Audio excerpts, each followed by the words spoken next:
Coming up, layout rebuild part 2.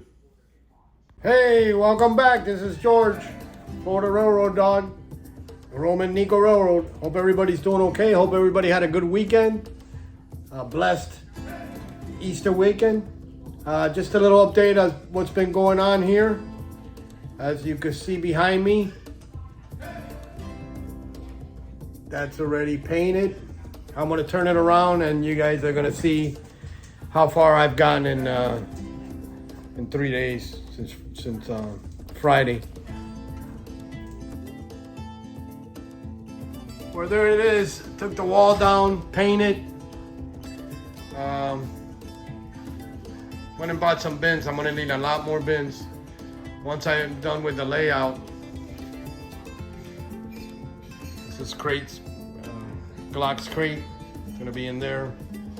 And my train's gonna be there. This is gonna be gone, so I'm gonna do another train storage there. And here it is. This is 4 feet by 3 feet.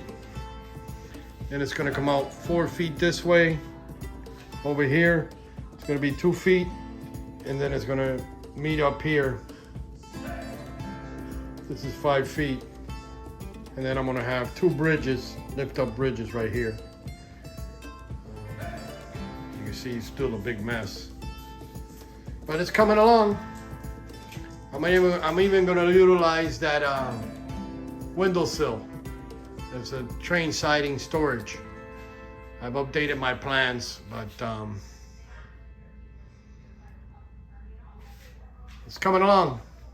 I think I did a lot this past 3 days. There she is. I hope you guys enjoy following along my construction. There's my parrot. Every time I videotape, she decides to go crazy. She's a Cuban Amazon. Well, happy railroading. Thumbs up, subscribe, click the little bell button if you haven't. And happy railroading. Bye.